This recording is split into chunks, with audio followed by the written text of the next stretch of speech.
C'était un paisible matin de printemps à Maple Ridge, dans le Tennessee, le genre de dimanche qui semblait immuable depuis des générations.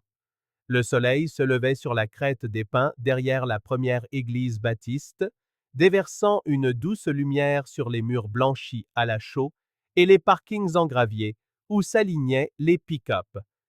Les oiseaux chantaient sur les fils téléphoniques et l'odeur des cornouillers en fleurs flottait dans l'air. À l'intérieur, les familles remplissaient que les bancs. Poignées de main, cantiques, le bruit feutré des souliers du dimanche. Parmi elles se trouvait la famille Walker. Mark, sa femme Hélène et leur fille de 5 ans, Hannah. C'était une enfant vive et agitée, avec des boucles d'or et des yeux bleus trop curieux pour son âge.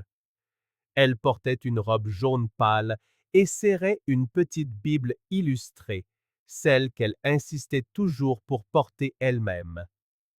Ce matin-là, le service s'éternisa. Le pasteur Wilkins parla de la foi et de la patience, de la façon dont les petits moments éprouvent la force d'un croyant. Plus tard, Hélène se souvint que Hannah s'était blottie contre elle, fredonnant doucement, impatiente de sortir. Quand le dernier cantique prit fin, la congrégation se déversa dans l'air tiède, riant et discutant en petits groupes.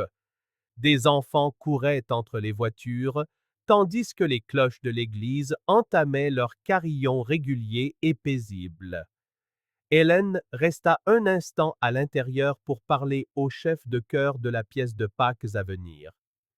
Elle pensait que Marc avait déjà emmené Anna dehors. Lorsqu'elle franchit enfin les portes de l'église, le parking était presque vide. Elle s'attendait à voir sa fille près de leur voiture, la vieille berline beige garée au bord du gravier. Mais Hannah n'était pas là. Au début, rien d'inhabituel. Hélène balaya du regard les marches voisines, appelant d'une voix légère. Hannah? Elle imagina que sa fille était partie rejoindre son père près de la salle de réception, ou cueillir une des fleurs sauvages qu'elle aimait tant dans le fossé herbeux près de la route. Quelques minutes passèrent, puis 5, puis 10. Quand Marc apparut au coin du bâtiment, un gobelet de café à la main, la voix d'Hélène portait une nouvelle inflexion, la confusion se muant en peur. Où est Hannah? Demanda-t-elle. Il se figea. Je la croyais avec toi. Cette phrase, ces quelques mots, furent l'instant où tout commença à se défaire. Le temps que l'Église réalise ce qui se passait, la panique s'était déjà installée. Les gens se dispersèrent sur le parking, criant le nom d'Anna. Des femmes plus âgées vérifièrent les toilettes et les couloirs. Les diacres fouillèrent derrière l'église, là où les bois s'épaississent en direction du ruisseau. Quelqu'un courut jusqu'à la route. Un autre cria de verrouiller les portes. Il fallut moins de 15 minutes pour que le bureau du shérif arrive. Les adjoints déroulèrent du ruban jaune sur le parking, tandis que l'incrédulité se propageait dans la foule. Personne ne voulait imaginer le pire. Pas ici, pas dans leur ville si tranquille. Les témoins furent interrogés sur place. La plupart n'avaient rien vu d'autre que le va-et-vient habituel après le service. Mais un homme, un membre âgé de l'Église nommé Earl Simmons, déclara avoir remarqué un pick-up bleu démarrer en trombe de derrière le bâtiment annexe, peut-être 20 minutes avant que la panique n'éclate. Sur le moment, il n'y avait pas prêté attention, mais quelque chose lui avait semblé étrange. La plaque n'était pas locale, des lettres blanches sur fond sombre, peut-être d'un comté voisin. Au fil des heures, la confusion céda la place à l'effroi. Un périmètre de recherche fut établi dans un rayon de 3 kilomètres autour de l'église. Des volontaires s'alignèrent, armés de lampes de poche, ratissant les bois et les fossés de drainage. L'écho des voix appelant Anna se perdait au plus profond des arbres, se mêlant au son des cloches qui continuaient de sonner depuis le clocher. Cruel rappel d'une journée qui avait commencé si normalement. En milieu d'après-midi, des unités canines furent dépêchées. Les chiens flairèrent une faible piste près du parking, un chemin menant à la route secondaire qui rejoignait l'autoroute 12, mais elle s'arrêtait net près d'une vieille clôture. Aucune empreinte de pas, aucune trace de pneus assez profonde pour être identifiée. Juste une odeur d'aiguille de pain et d'essence flottant dans l'air. Les journalistes arrivèrent avant le coucher du soleil, leur camionnette garée près du poste de commandement. Les Walker firent de brèves déclarations, la voix brisée d'avoir crié son nom toute la journée. Hélène tenait à peine debout. Quelqu'un lui tendit une couverture qu'elle ne se souvint pas d'avoir prise. Son visage était blême, les yeux fixés sur la lisière des bois, comme si Hannah pouvait en sortir à tout moment, les genoux sales, souriant comme si tout n'était qu'un jeu. Mais le soleil sombra derrière les arbres et Hannah ne rentra pas. Cette nuit-là, des projecteurs transformèrent le parvis de l'église en un décor sinistre. Des officiers quadrillaient la zone, des volontaires murmuraient, des prières s'élevaient à voix basse. Les voisins apportèrent des sandwichs, du café et des couvertures, mais peu de gens parvenaient à manger. Le shérif annonça que les recherches se poursuivraient toute la nuit. Dans chaque maison de la ville, la lueur bleue des téléviseurs diffusait en boucle la même photo de classe d'Anna, son sourire trop grand pour son visage, avec en dessous, en lettres capitales, un avis de recherche. À minuit, la police d'État fut appelée en renfort. L'enquête dépassait officiellement les limites du comté, ce qui signifiait plus d'hommes, plus de chiens et bientôt le FBI. Mais chaque nouvelle heure semblait plus lourde que la précédente. L'espoir était encore là, mais mince, fragile, étiré par l'épuisement et l'incrédulité. Hélène et Marc restèrent à l'église jusqu'à l'aube. Un adjoint leur suggéra de se reposer, mais Hélène refusa. Elle ne cessait de retourner sur le parking, fixant la même parcelle de gravier où sa fille avait été vue pour la dernière fois, murmurant son nom comme pour la faire réapparaître. Quand le jour se leva, la rosée couvrait les voitures encore garées. Les volontaires rentrèrent chez eux pour une douche et un peu de sommeil, remplacés par une nouvelle équipe. La ville était désormais sur le qui-vive. Chaque étranger était observé avec méfiance. Chaque bruit était un indice potentiel. Les jours se transformèrent en une semaine. Le pick-up bleu devint le centre de l'attention, mais personne ne put le retrouver.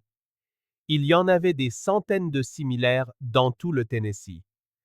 Des affiches furent placardées dans les stations-service, les épiceries et le long des autoroutes.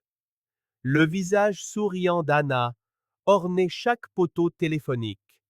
Les gens qui connaissaient les Walker depuis toujours ne pouvaient plus les regarder dans les yeux sans s'effondrer. Après ce dimanche, les cloches de l'église restèrent silencieuses. Le pasteur Wilkins dit qu'il ne supportait plus leur son. Ce qui n'avait été qu'un seul matin avait scindé la ville en deux, avant la disparition d'Anna et après. Et alors que la deuxième semaine s'achevait sans réponse, la foi tranquille de Maple Ridge commença à se fissurer. Car au fond, tout le monde redoutait la même chose. Ce qui était arrivé à cette petite fille n'était pas venu de loin. C'était arrivé ici même, parmi eux. Cette prise de conscience s'abattit comme une ombre sur chaque banc, chaque prière, chaque nuit blanche qui suivit. Le lendemain de la disparition d'Anna, Maple Ridge se transforma. La ville paisible fut engloutie par la panique. le bureau du shérif installa un poste de commandement dans la salle de réception de l'église. Les tables étaient couvertes de cartes, de bloc-notes tachés de café et d'avis de recherche fraîchement imprimés. L'air sentait l'encre et le désespoir. À la mi-journée, des hélicoptères survolaient la forêt de pins derrière l'église, leurs pales fendant le silence. Les équipes de recherche se déployaient en longues lignes irrégulières à travers champs et lits de ruisseaux, marquant leur progression avec du ruban de couleur. Ils appelaient son nom encore et encore Hannah, Hannah Walker. Mais les bois restaient silencieux, à l'exception du vent dans les branches. Des chiens de recherche furent amenés de Nashville. Pendant quelques heures fugaces, ils redonnèrent espoir à tout le monde. Les limiers suivirent une faible piste depuis le parking de l'église, le long d'une étroite route de service qui serpentait entre deux collines. Les officiers suivirent la piste sur près d'1 kilomètre, jusqu'à ce qu'elle s'arrête net. Aucune empreinte, aucune fibre, aucune trace de pneus exploitables. C'était comme si la petite fille s'était volatilisée. Pendant les premières 48 heures, la ville battit à l'unisson. Des volontaires remplissaient les bois, des gens donnaient des sandwichs, des lampes de poche et du carburant. Mais au troisième jour, l'épuisement et le doute commencèrent à s'installer. Les inspecteurs resserrèrent leur enquête, se penchant sur les personnes présentes à l'église ce matin-là. Chaque nom fut noté. Un nom revenait sans cesse. Dale Mercer. C'était l'homme à tout faire de l'église. Un homme d'une quarantaine d'années, calme, poli, sans histoire. Il était là ce matin-là, balayant les marches et ramassant les cantiques après le service. Plusieurs membres se souvenaient de l'avoir vu près du parking peu avant la disparition d'Hannah. Il vivait seul à 3 kilomètres de l'église, dans un petit mobile home blanc niché derrière un champ de maïs. Les enquêteurs l'emmenèrent pour un interrogatoire. Mercer ne semblait pas nerveux, seulement confus.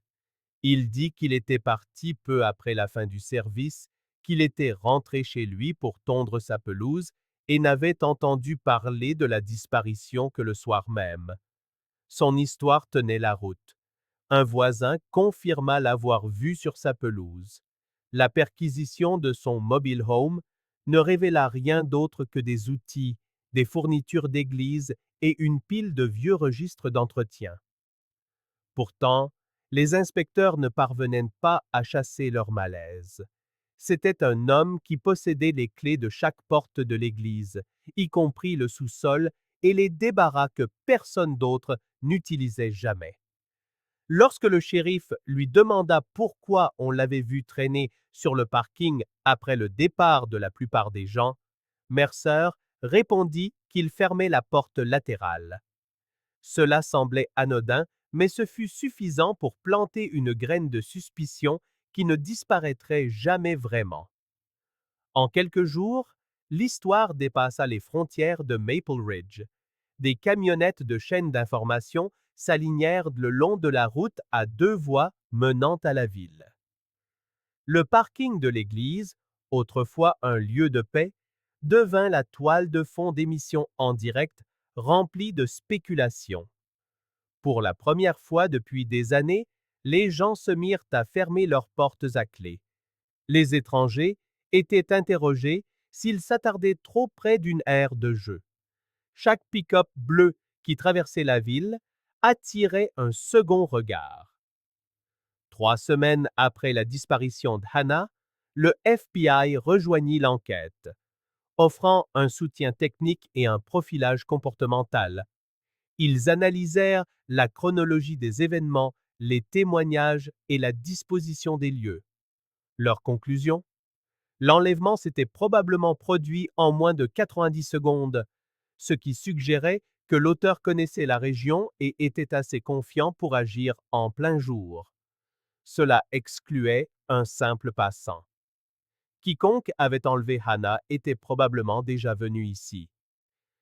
Cette conclusion raviva l'attention portée à Dale Mercer. Il fut convoqué pour un second interrogatoire, cette fois avec des agents fédéraux. Il ne craqua pas. Aucune incohérence, aucun signe de tromperie, juste les mêmes dénégations à voix basse et des yeux lasses. Les polygraphes furent non concluants.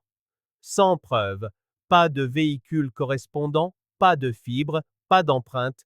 Ils ne pouvaient pas le retenir et l'affaire commença à se fracturer. Certains habitants pensaient que Mercer était coupable, qu'il l'avait enterré quelque part dans ses bois. D'autres chuchotaient à propos de vagabonds, de l'autostoppeur vu 2 villes plus loin, de l'étranger qui s'était arrêté à la station-service pour demander son chemin le même matin. Les théories du complot fleurirent en l'absence de vérité. Quelques-uns prétendirent même que c'était une affaire interne, que quelqu'un de l'Église protégeait le coupable. Les Walker tentèrent de rester forts. Mark travaillait quotidiennement avec les volontaires, tandis qu'Hélène assistait à chaque briefing, chaque veillée de prière, refusant de quitter la ville tant que sa fille ne serait pas retrouvée. Mais après des mois d'impasse, la fatigue finit par les briser. Chaque nouveau jour devenait plus difficile à supporter que le précédent. Quand l'automne arriva, les feuilles devinrent rouges et dorées, et les affiches, autrefois d'un blanc éclatant, commencèrent à se décolorer et à s'enrouler sur les bords. Le visage d'Anna, ce petit demi-sourire, s'estompait sous le soleil du Tennessee. À l'arrivée de l'hiver, les équipes de recherche cessèrent de se réunir. Les financements se tarirent. Les indices ne menaient à rien. Ce qui restait, c'était le silence. Un silence qui s'infiltrait dans chaque conversation et dans chaque recoin de la communauté. Après Noël, les Walker déménagèrent à Knoxville. Hélène ne supportait plus de passer devant l'église. Elle disait avoir l'impression que le bâtiment l'observait, lui rappelant l'instant où elle avait perdu Hannah de vue. Sans les Walker, l'église ne s'en remit jamais. La fréquentation chuta. Les répétitions de la chorale se firent rares. Les gens ne s'attardaient plus après les services. Ils partaient tranquillement, les yeux baissés. Des années plus tard, le pasteur Wilkins avoua qu'il lui arrivait souvent de s'interrompre en plein sermon, attendant d'entendre une voix d'enfant, s'attendant presque à ce que le rire d'Anna s'échappe du hall comme autrefois. Les rumeurs sur Dale Mercer ne s'éteignirent jamais. Il resta en ville, vivant reclus. Sa présence devint un rappel, un point d'interrogation vivant qui hantait chaque conversation. Certains disaient l'avoir vu assis dans le cimetière de l'église, tard dans la nuit, fixant le bâtiment. D'autres prétendirent qu'il avait avoué à demi-mot dans un restaurant, bien que personne ne pût le prouver. Le temps passa, mais Maple Ridge ne guérit pas. Le printemps suivant, l'herbe du parvis de l'église poussa, sauvage, car personne ne voulait y travailler. Les parents gardaient leurs enfants à portée de main. La foire annuelle de la ville fut annulée cette année-là. Trop de gens disaient que ce n'était pas le moment de faire la fête. Au 2e anniversaire, seule une poignée de volontaires se réunissait encore chaque mois pour réexaminer les anciennes pistes. L'un d'eux était l'adjoint Caldwell, qui était une jeune recrue lors des premières recherches. Il raconta plus tard qu'il n'avait jamais oublié le son des cris de la mer résonnant dans les bois. Ce son devint la mesure de tout ce qu'il ferait par la suite, la raison pour laquelle il resta dans les forces de l'ordre pendant près de 3 décennies. Maple Ridge n'était plus la même ville. Elle existait désormais en 2 époques, avant la disparition de Hannah et après. Ce qui avait été une communauté enracinée dans la foi devint une communauté bâtie sur la peur et un ressentiment silencieux. Même les sermons changèrent. Chaque semaine, le pasteur Wilkins parlait de pardon, mais sa voix tremblait en l'évoquant. Le dossier de l'affaire resta ouvert, empilé sur l'étagère du shérif entre d'autres dossiers similaires, épais de déclarations, mais vides de réponses. Et sous tout ce bruit, la même question résonnait dans tous les esprits. Si l'homme que tous soupçonnaient n'était pas coupable, alors qui l'était? Cette question resterait en suspens pendant près de 3 décennies, se refroidissant à chaque année qui passait, jusqu'au jour où quelqu'un ouvrit ce mur du sous-sol. En 2005, l'église blanche de Pine Hollow Road tenait à peine debout. Sa peinture s'était écaillée jusqu'au gris. Son clocher penchait légèrement d'un côté, et la congrégation qui remplissait autrefois ses bancs s'était depuis longtemps dispersée. Un nouveau pasteur, le révérend Markley, en avait récemment pris possession par l'intermédiaire d'une petite communauté chrétienne, espérant restaurer la propriété et lui redonner vie. Mais la ville autour, plus vieille, plus silencieuse maintenant, n'avait pas oublié. Les gens l'appelaient encore l'endroit où la petite fille a disparu.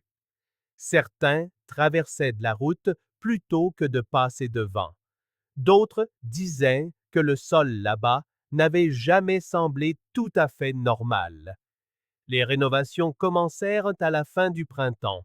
Les ouvriers décapèrent la peinture, remplacèrent les planches pourries et débarrassèrent des décennies de désordre dans l'aile de l'école du dimanche. Pendant un temps, ce n'était qu'un chantier ordinaire, poussière, marteau, rire résonnant dans des pièces vides. Mais ensuite vinrent les plaintes. Le pasteur parla à l'un des entrepreneurs d'une odeur qui montait du sous-sol chaque fois que l'air devenait humide, une odeur faible, aigre, comme de la moisissure ou quelque chose de plus ancien. Il mentionna également que le sol dans un coin avait commencé à s'affaisser légèrement, comme si le terrain en dessous était creux. L'équipe supposa qu'il s'agissait de pourriture structurelle. Après tout, le bâtiment avait près d'un siècle. Ils soulevèrent les planches de bois pour exposer les fondations en béton, mais ce qu'ils trouvèrent ne correspondait à aucun plan. Derrière une fine couche de plâtre friable et une rangée de briques inégales se trouvait un mur plus récent que le reste de la structure, scellé hermétiquement avec un mortier dont la couleur et la texture étaient différentes. Il ne faisait pas partie de la conception originale de l'église. Au début, ils pensèrent à une vieille réparation, peut-être une alcôve de rangement que quelqu'un avait comblée des décennies plus tôt. Mais quand ils frappèrent dessus, le son était anormal, creux, étouffé, comme s'il y avait un espace derrière. Le pasteur donna la permission de le percer, plus curieux qu'effrayé. Ils s'attaquèrent aux briques pendant près d'une heure, jusqu'à ce que la dernière cède, révélant une ouverture pas plus large qu'un vide sanitaire. Un air froid s'échappa de l'obscurité, mêlé à une faible odeur métallique de terre qui n'avait pas vu la lumière du jour depuis des années. L'un des hommes pointa une lampe de poche à l'intérieur. La poussière flottait comme un brouillard dans le faisceau lumineux. Ce qu'ils virent les fit tous reculer. À l'intérieur de ce vide sanitaire gisaient les vestiges épars de petits effets personnels. Un unique soulier d'enfant avec des coutures jaunes délavées, des lambeaux de ce qui semblait être l'ourlet d'une robe incrustée dans la terre, et un bracelet en plastique encore enroulé en un cercle parfait comme s'il venait d'être retiré.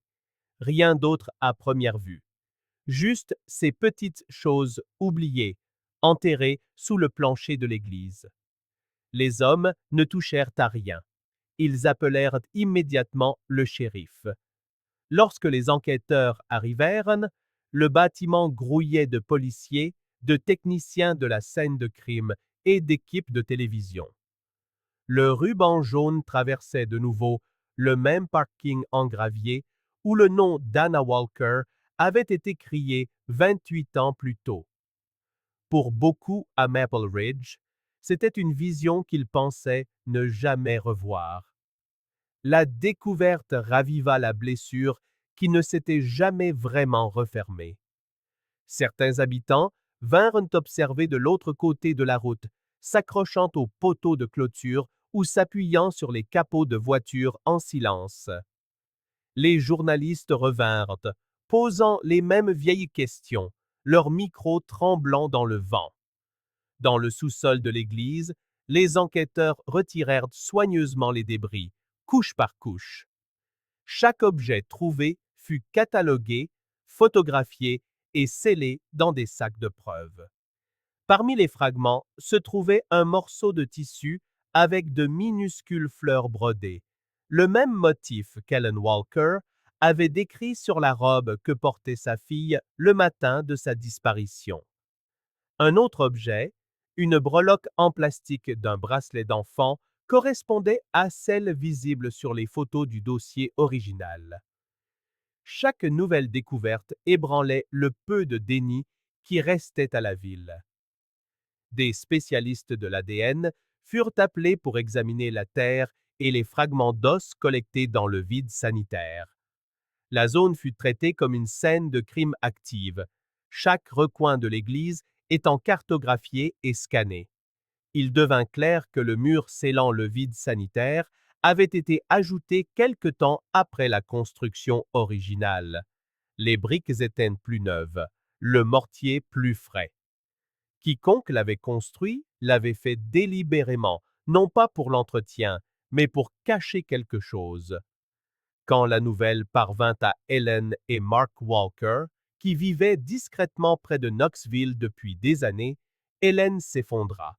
Pendant près de 3 décennies, elle avait prié pour un signe, n'importe quel signe, que sa fille était toujours quelque part. Maintenant, le signe était venu, mais sous la pire forme possible. Pendant des semaines, les enquêteurs travaillèrent dans l'église, découvrant d'autres petites traces, des fragments de fibres de tissu, quelques mèches de cheveux préservées dans la poussière. Les équipes scientifiques les comparèrent aux échantillons d'ADN de la famille Walker, toujours stockés dans les bases de données fédérales. Il fallut plusieurs mois pour que les résultats reviennent, mais la conclusion fut indéniable. Les restes appartenaient à Hannah Walker. Lorsque la nouvelle fut rendue publique, Maple Ridge tomba dans un silence stupéfait.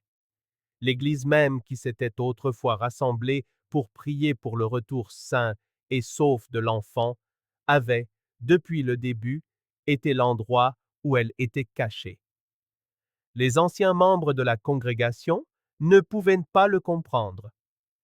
Certains disaient que c'était impossible, que personne n'aurait pu commettre un acte aussi vil sous leur nez.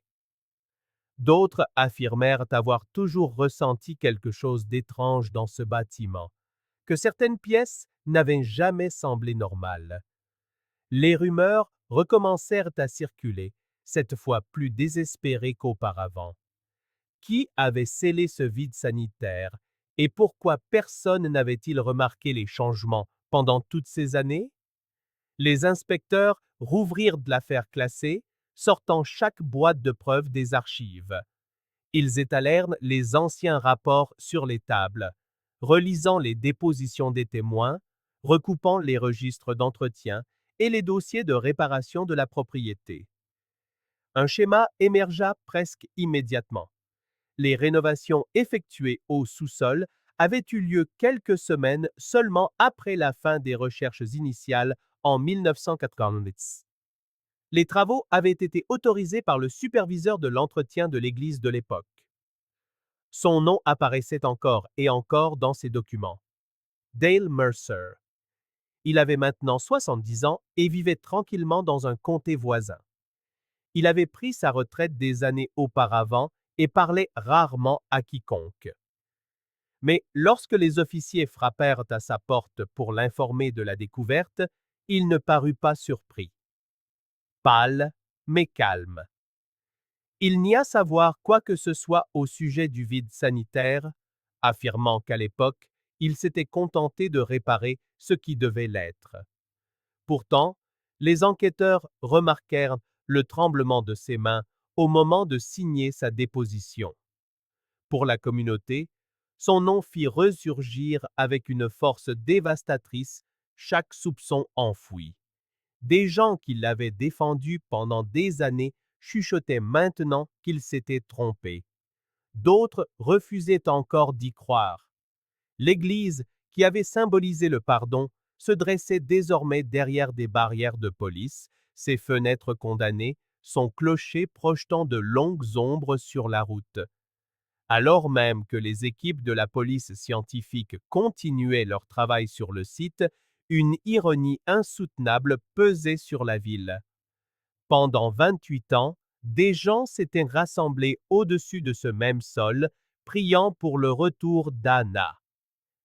Semaine après semaine, ils avaient chanté des hymnes, partagé la communion, baptisé des enfants, pendant que sa dépouille reposait, scellée, sous leurs pieds.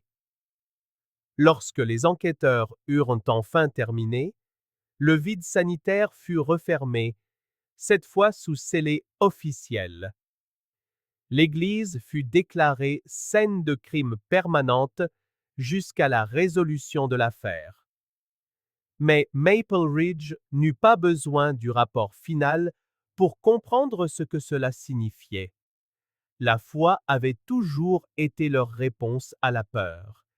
Elle était maintenant devenue le rappel de ce qu'ils avaient manqué, de la manière dont l'horreur avait vécu silencieusement sous leurs prières, attendant d'être découverte.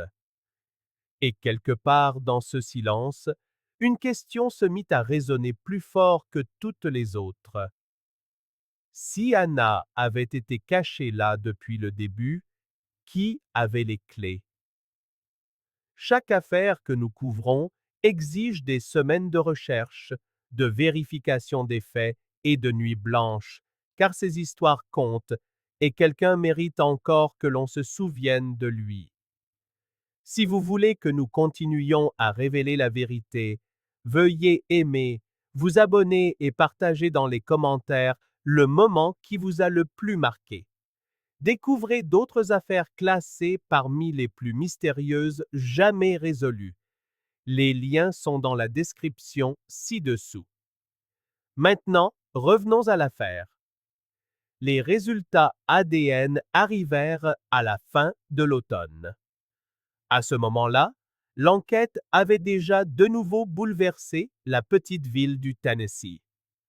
Près de 3 décennies s'étaient écoulées depuis la disparition d'Anna Walker sur le parking de l'église, et la plupart des gens avaient appris à vivre avec l'incertitude. Mais cette paix fragile était maintenant brisée. Les résultats du laboratoire étaient concluants.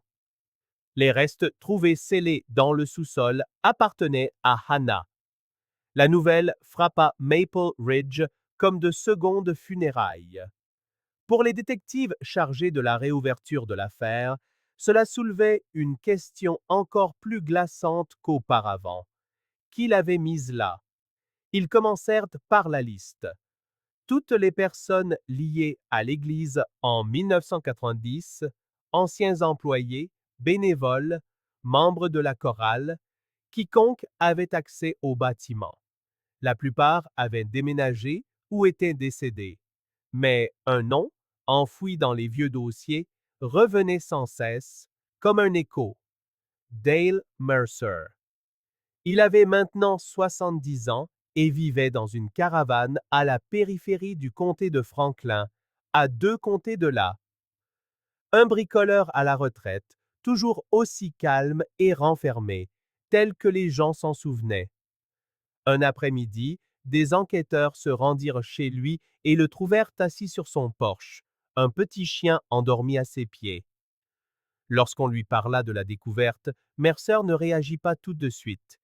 Il se contenta de hocher la tête, comme s'il attendait ce moment depuis des années.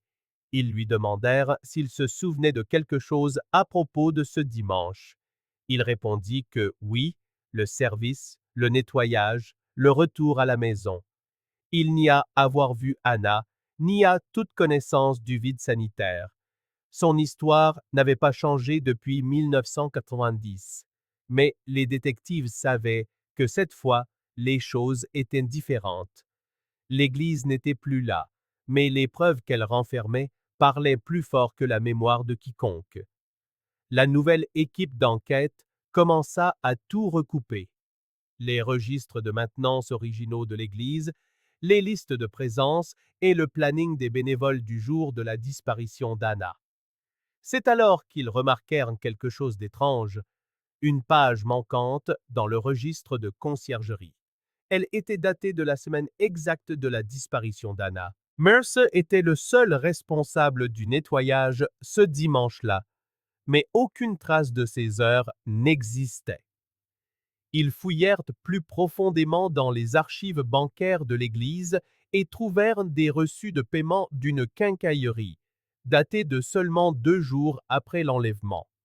Les achats comprenaient des sacs de béton, du bois de charpente et du mortier, des matériaux qui correspondaient à ceux qui avaient scellé le vide sanitaire.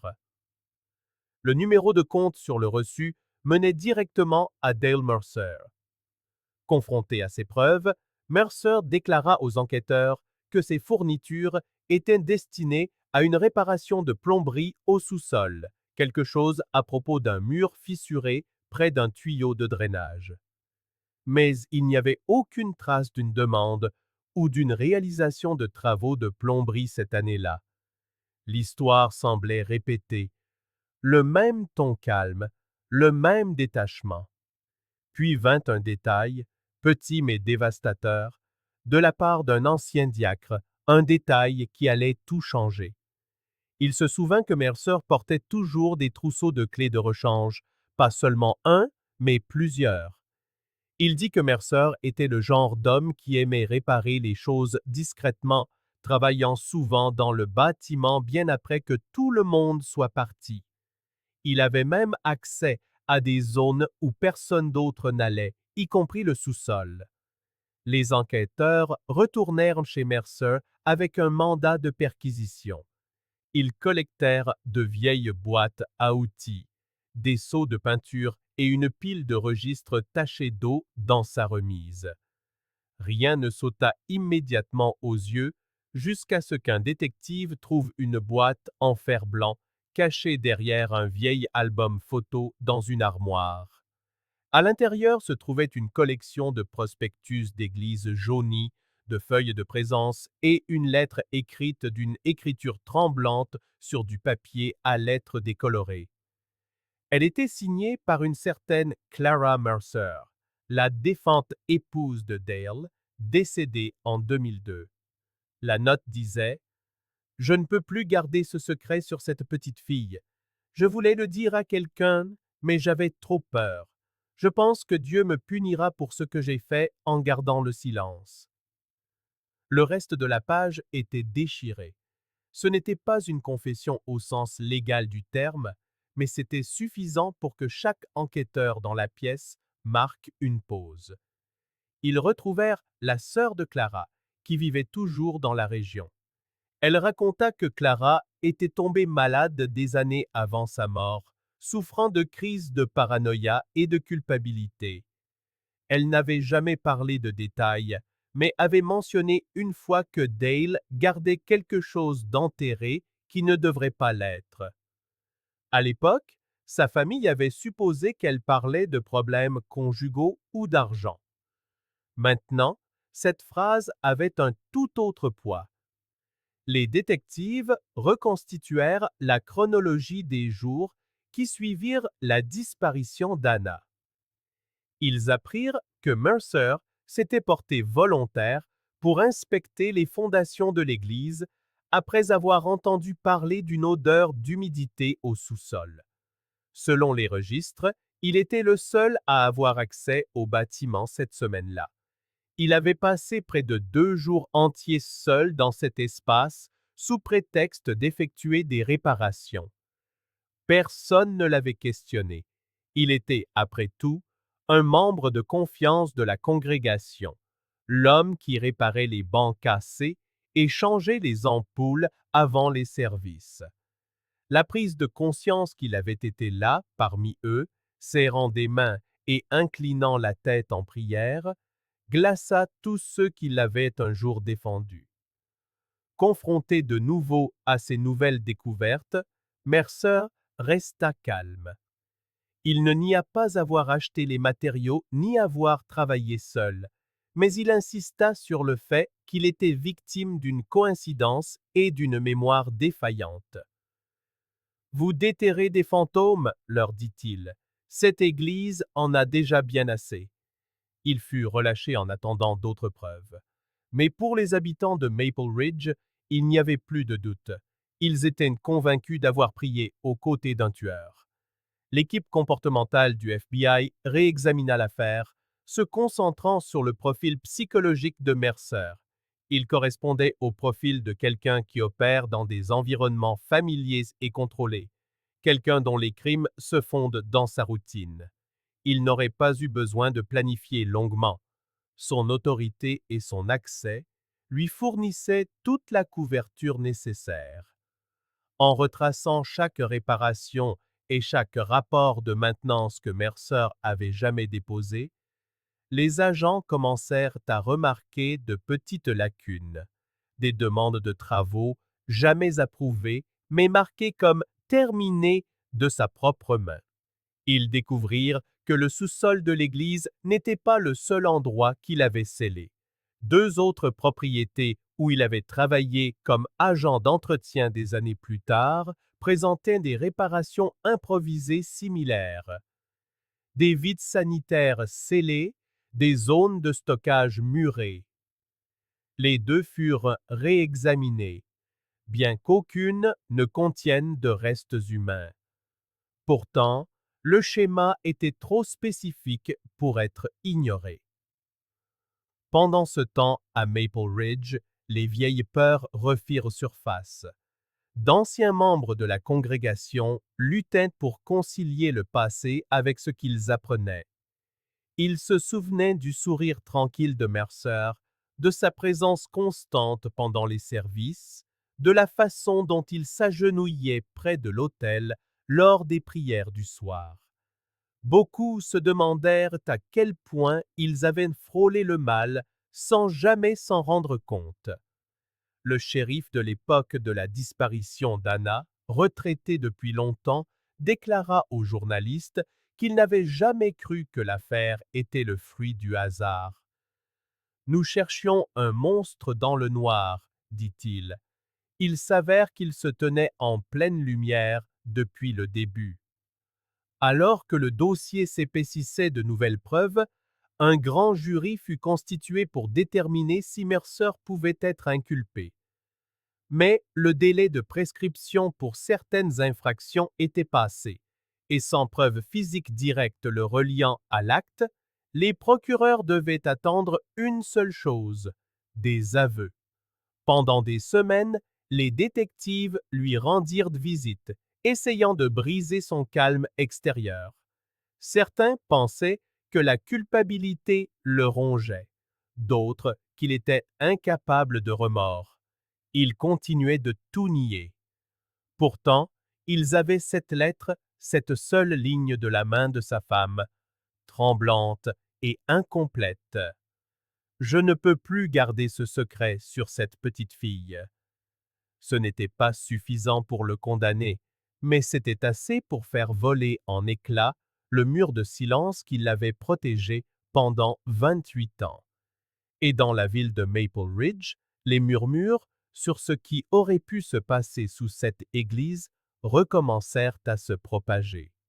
Les parents, qui racontaient autrefois l'histoire d'Hannah Walker à leurs enfants comme un avertissement, la racontaient maintenant avec une fin nouvelle et amère. Parfois, le mal ne se cache pas du tout dans l'ombre.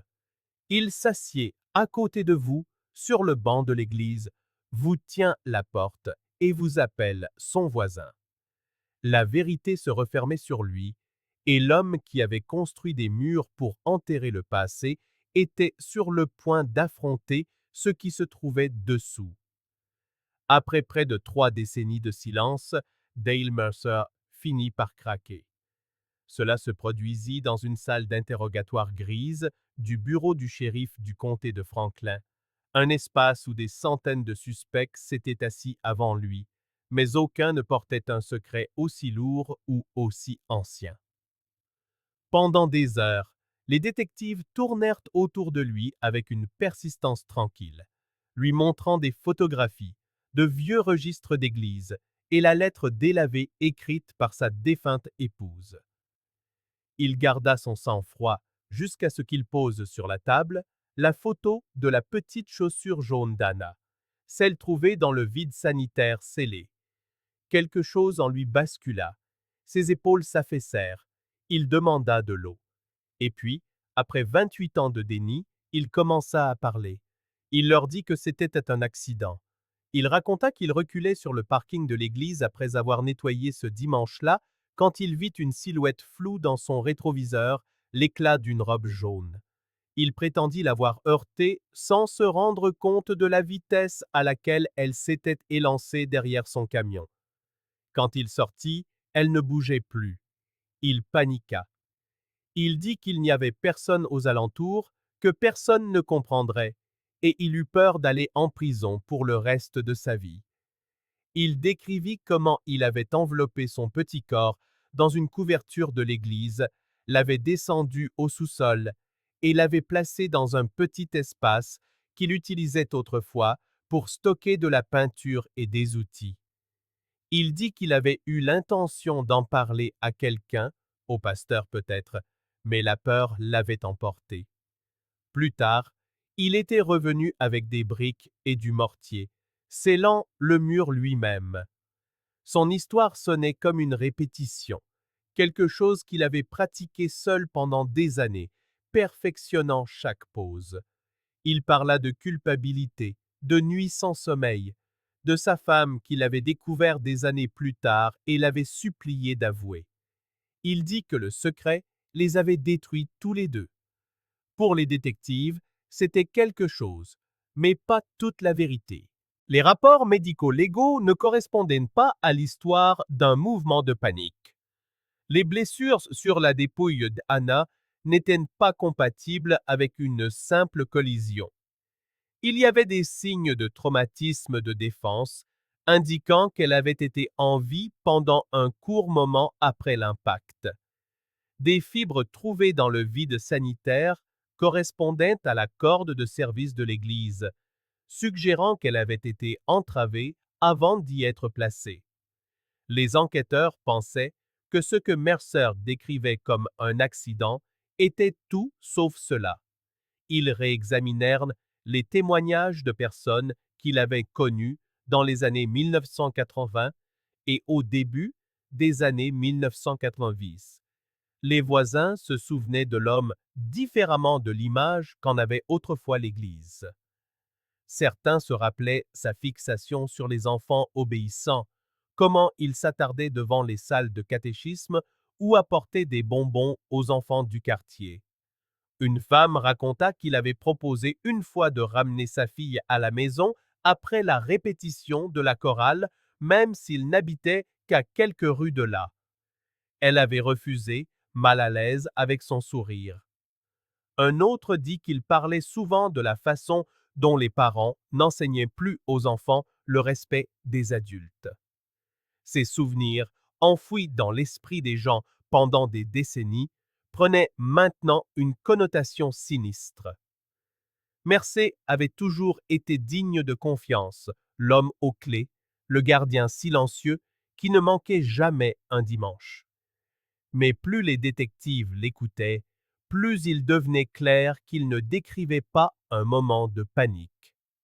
Il décrivait un acte de contrôle. Le bureau du procureur commença à préparer les charges. Homicide involontaire au minimum, peut-être meurtre au premier degré si l'intention pouvait être prouvée.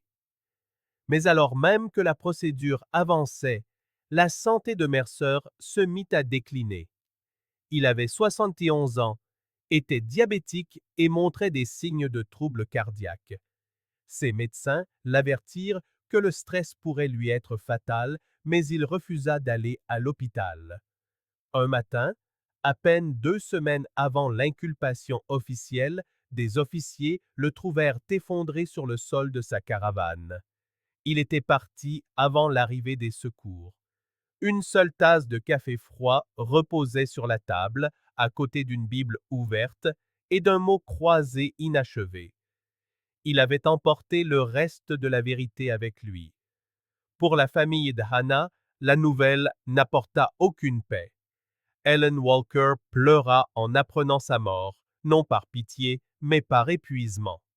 Après près de 30 ans, l'homme qui avait volé la vie de sa fille avait échappé à la seule chose qu'elle désirait le plus, des réponses. Mark Walker déclara dans une interview que c'était comme un second vol. Il était convaincu que Mercer n'avait jamais raconté toute l'histoire, car la véritable histoire était pire que tout ce que l'on pouvait imaginer. Dans les semaines qui suivirent, les enquêteurs fouillèrent de la propriété de Mercer, à la recherche de toute preuve restante, journaux intimes, notes ou confessions. Ils ne trouvèrent en rien. L'Église elle-même fut condamnée peu de temps après. Les ingénieurs déclarèrent la structure dangereuse. Des décennies d'humidité, d'excavation et de décomposition l'avaient creusée de l'intérieur. Avant la démolition, une dernière équipe effectua une inspection finale du sous-sol. Ce qu'ils découvrirent ne fit qu'épaissir le mystère.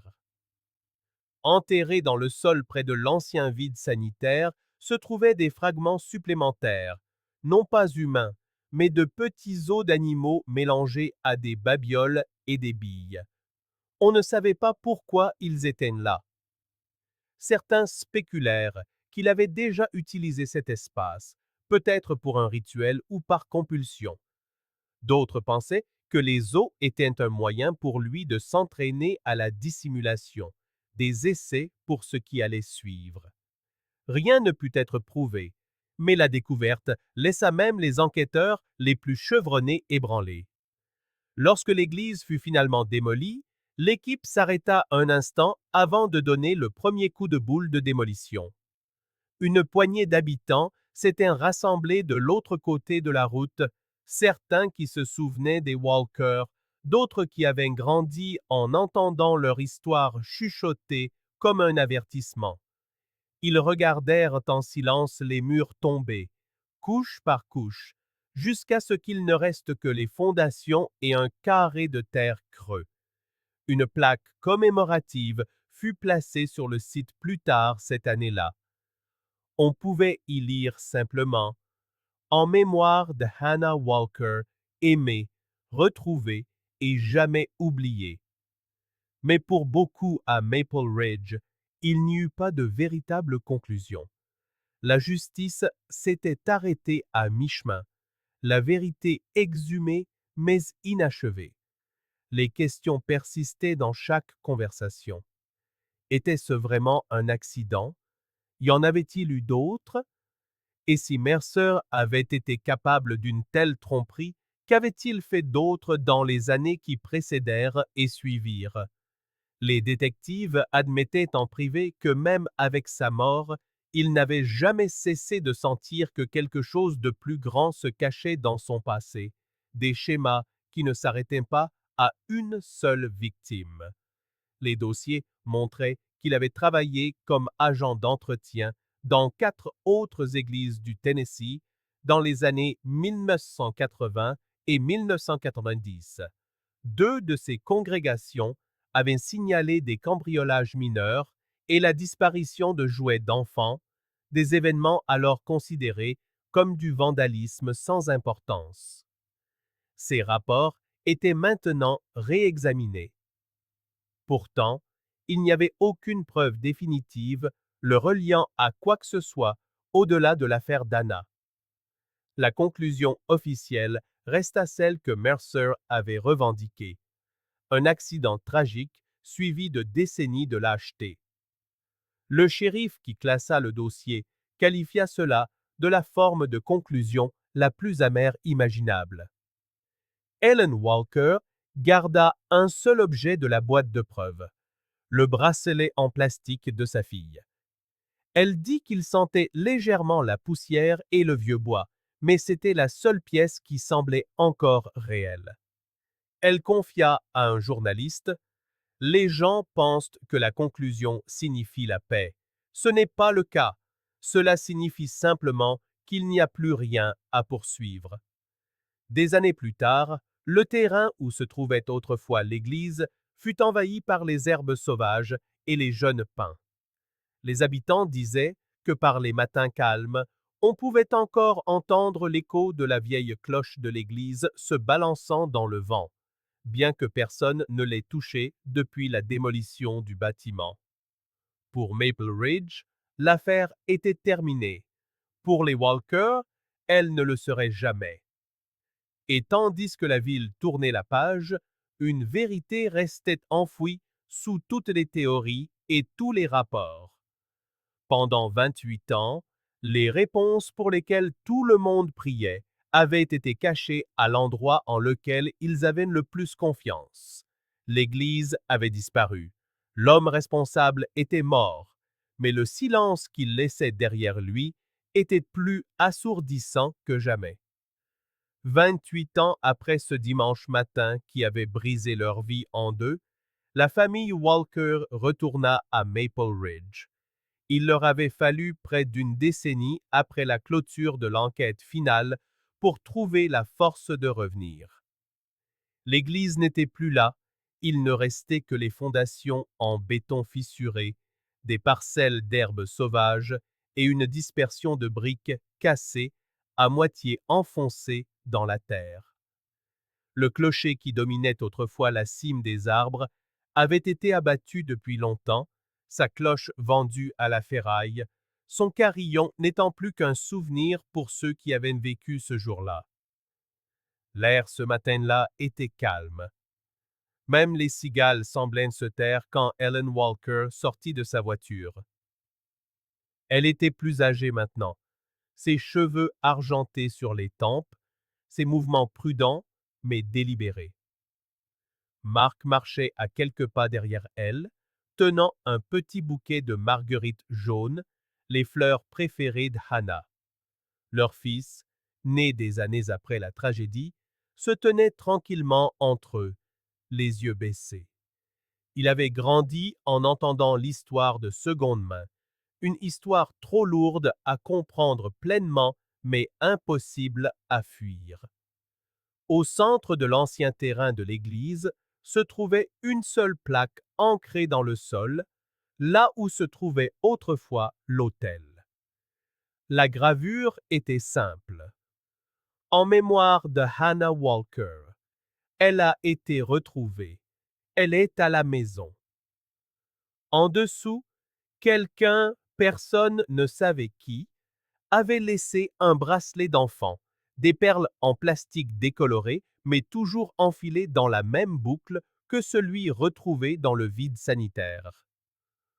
Autour d'eux, quelques dizaines d'habitants s'étaient rassemblés avec des bougies et des gobelets en carton de café, leurs visages marqués par cette tristesse tranquille que le temps n'efface jamais complètement. Beaucoup d'entre eux étaient là en 1990. Ils avaient fouillé les bois, longé les ruisseaux, distribué des prospectus. Certains avaient prié pour la famille chaque dimanche depuis. Pour eux, la cérémonie n'était pas seulement une question de conclusion. Il s'agissait de reconnaître enfin la vérité qui avait hanté ce sol pendant près de 3 décennies. Pendant qu'ils priaient au-dessus, Hannah reposait juste en dessous. Le service commença sans musique. Le pasteur actuel d'une congrégation voisine prononça quelques mots sur la vérité, sur la façon dont elle met parfois toute une vie à faire surface. Il dit que le cas d'Hannah leur rappelait que la foi ne consistait pas à oublier la douleur, mais à y faire face, que la rédemption, dans sa forme la plus pure, arrive souvent bien après que la justice a échoué. Hélène se tenait en silence, une main posée sur la plaque. Ses yeux ne bougeaient pas. Parmi la foule se trouvait un homme que peu de gens reconnurent. Le détective Samuel Green, l'enquêteur qui avait rouvert l'affaire classée en 2005. Il se tenait à l'écart des autres, les mains jointes, une expression impénétrable sur le visage. Plus tard, interrogé sur ce jour, il dirait ne se souvenir que du bruit du vent dans les hautes herbes et de la vision d'Hélène touchant la pierre. Ce n'était pas une question de chance, confia-t-il à un journaliste local. C'était une question de persévérance, de ne jamais laisser le silence l'emporter. Pour Green, cette affaire avait défini sa carrière. Il avait passé des années à éplucher de vieilles preuves, à revisiter des impasses, à réinterroger des témoins qui juraient n'avoir plus rien à dire. Quand la découverte fut faite sous l'église, ce ne fut pas le triomphe qu'il ressentit, mais la colère. La colère qu'elle ait été là depuis le début, que les réponses aient été enfouies à la vue de tous, en un lieu destiné au salut. La cérémonie s'acheva en silence. Pas de discours, pas d'applaudissements, juste le bruit des pas des gens qui retournaient lentement vers leur voiture. Hélène s'attarda un peu plus longtemps. Elle s'agenouilla près de la plaque, déposa les marguerites sur le sol et murmura quelque chose que personne ne put entendre. Marc posa une main sur son épaule. Pour la première fois en près de 30 ans, il n'y avait ni journaliste, ni question, ni sirène. Juste le murmure de la brise dans le champ où se dressait autrefois une église. Tandis que la foule se dispersait, le détective resta en arrière, arpentant le périmètre des anciennes fondations. L'herbe avait poussé haut sur les bords, mais il pouvait encore deviner où commençaient autrefois les marches du sous-sol, où le vide sanitaire avait été scellé. Il songea au nombre de fois où il avait lu le nom d'Anna Walker dans ses rapports jaunis, combien de fois il avait imaginé à quoi elle aurait pu ressembler à l'âge adulte. Il confia plus tard qu'à cet instant, l'affaire ne ressemblait pas à une victoire. Elle ressemblait à un avertissement. Le mal ne se cache pas toujours dans l'ombre. Parfois, il se dissimule derrière le familier, derrière la confiance, derrière la prière. En fin d'après-midi, seuls les Walker restaient. Ils se tinrent là, ensemble, une dernière fois, le regard fixé sur l'espace vide où se trouvait jadis le sanctuaire. Hélène sortit une photo de son sac, la même photo d'école utilisée sur tous les avis de recherche. Anna, 5 ans, souriant avec une dent de lait en moins, le coin de sa barrette juste hors du cadre. Hélène posa la photo sur le sol, ses bords frémissant dans le vent léger, puis se tourna pour partir. Le ciel au-dessus de Maple Ridge prit une teinte de cendre. Alors qu'ils s'éloignaient en voiture, le terrain de l'ancienne église retomba dans le silence. La lumière du soir filtrait à travers les arbres, accrochant les contours bruts des fondations, seule trace de ce qui avait été. Plus tard, la Société historique du comté archiva les dossiers de l'affaire, les scellant dans une boîte étiquetée. Enquête Walker, classée 1990-2005. Mais pour ceux qui l'avaient vécu, classé était un mot qui ne convenait pas tout à fait. La ville portait ce souvenir comme une cicatrice, estompée mais permanente.